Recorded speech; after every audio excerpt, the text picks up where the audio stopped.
Next presenter is Mr. Randy Hillier. Mr. Hillier served in the Canadian Parliament for 15 years and was the first member to publicly oppose his government's response to COVID. Probably didn't go well, did it? He is being threatened with a 3.5-year prison term for his support of the Canadian truckers. Mr. Hillier. Thank you very much, Senator. And thank you also very much for your commitment to truth, freedom, and faith in your endeavors. I was elected to the Ontario Parliament on 4 different occasions and served 15 years. Ontario is Canada's most populous province and largest economy.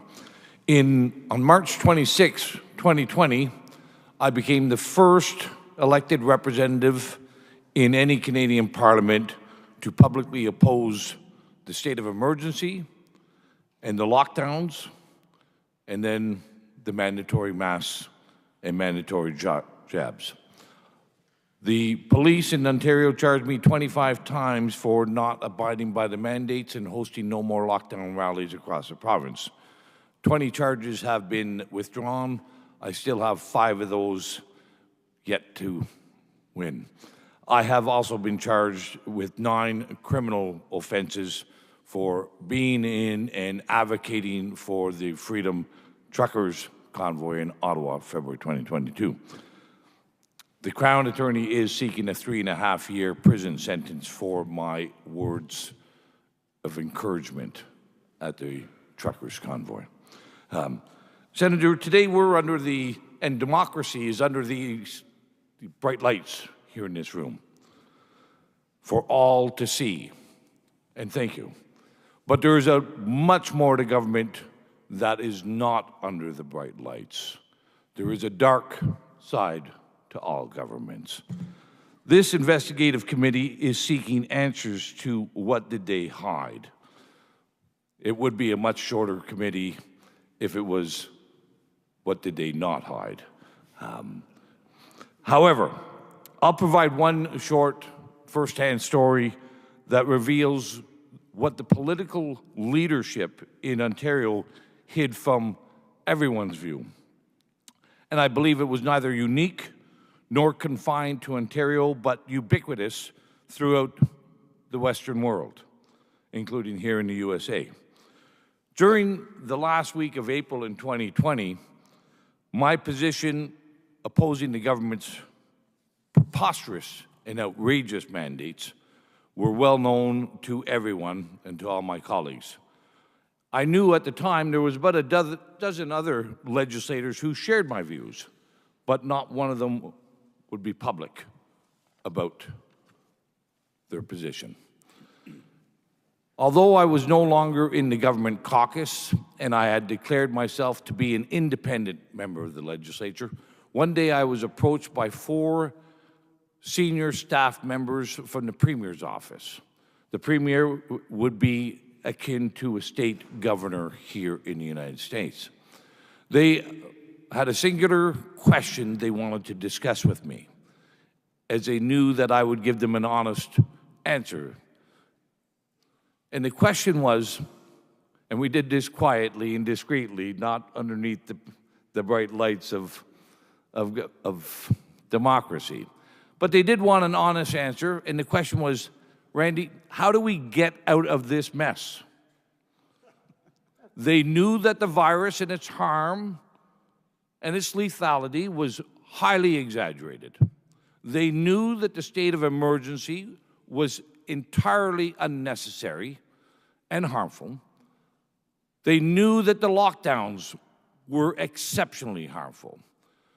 But they also knew that the 24/7 media hysteria was out of control and had created a fearful, anxiety-ridden mob.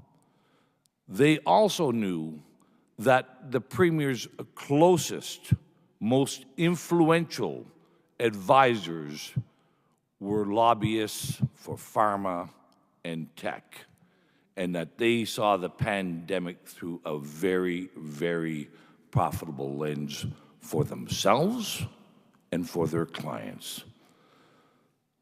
They also knew from the extensive daily polling that appealing to the mob's fear was politically beneficial. They feared, however, these 4 staffers feared the long-term damage would be horrendous to themselves, to their families, and the province. And my answer to them was very simple. I explained that they needed to be honest with the Premier and his advisors. Explain that to the public that the Premier had acted out of the abundance of caution to the uncertainty, but the facts were now known and proved that the virus was far less dangerous than first expected, that the modeling was highly fictitious and exaggerated, and that the consequences of the lockdowns were unbearable and far more dangerous than what COVID ever would be. And to simply ask for the people's understanding and forgiveness for the needless harms that were done. And in simple terms, I told them that to get out of this required them to be honest and truthful. But they told me that the truth could not be told. They could not accept that it would cost them all their jobs. So what did we hide? We hid the facts, and certainly we hid the context. We disguised all the data and all the stats. But we also abdicated our responsibilities, and instead of providing leadership, we became followers to the very mob we had created and helped to create. And then we concealed our motivations. But also, many politicians also were victims of this con job called COVID. We hid the truth, we feared honesty, and we had broken God's commandment and our covenant. And we disguised, once again, that political interests, political party interests, always trump the public's interest. Thank you. Thank you, Mr. Hillier. It strikes me, though, there are a lot of COVID tyrants around the world. Your prime minister was one of the more oppressive. Does he still have public support? Say that again? Does Prime Minister Trudeau still enjoy a great deal of public support in Canada? No, his best before date is near at its end, and I'm sure he will not survive another electoral cycle if he even makes it to the next election. I'm glad. I love Canada, love Canadians, like fishing for your walleye up in Lake of the Woods. Can you describe, some of the persecutions of the truckers? Because I thought that was very difficult to watch, and they inspired a trucker movement here in the United States as well. But it's really the Canadian truckers that had the courage to step forward and protest, and they were treated savagely, weren't they? Oh, absolutely. There was trucks vandalized by the authorities. There was physical abuse and violence. But then there was the lawfare that was applied. And as the chief of police in Ottawa said, he said, "We are going to hunt you all down," during the convoy. And they have. There's people here this weekend that were hunted down and charged a year later who had trucks in Ottawa. And charged with what? Charged with mischief, obstruction, generally very trivial, catch-all criminal charges. But as we know, Senator, we can, when you use the law with malice, you can make due process, due punishment very quickly. And that is what our authorities are doing in Ottawa. They're not using the justice as a shield to protect individual freedoms and liberties.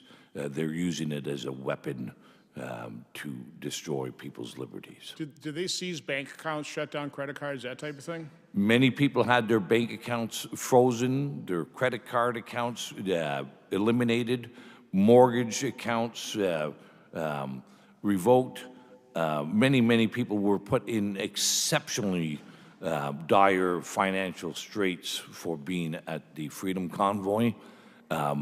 Just a few weeks ago, the authority that Trudeau used to seize those assets, so the cash in the bank accounts and the credit cards, that decision was overturned, or has been ruled ultra vires and unconstitutional, and that there was never a threat to the security of the nation during the truckers' convoy, because indeed it was the most joyful, most family-friendly, most exuberant, most happy time that the city of Ottawa has ever seen in its history. So that's one victory, but again, it's a warning against things like government-controlled digital currencies, correct? Say that again, please. It's, your experience in terms of what the government did to people's bank accounts, their assets, would argue against things like government-controlled digital currencies. Oh, listen, yeah, we have got a suite of intolerable acts coming towards us. The central bank digital currencies, the WHO pandemic treaty, the biodigital convergence, the 15-minute cities, the global warming. All of these I can best describe as another con.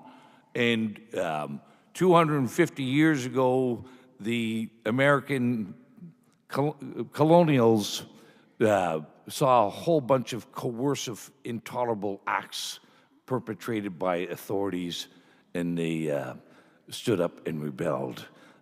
We've got far, far worse coercive acts coming to all countries in the Western liberals. I think the founders have to be spinning in their graves. But anyway, so there's an example of what happened in Canada. Now we'll turn to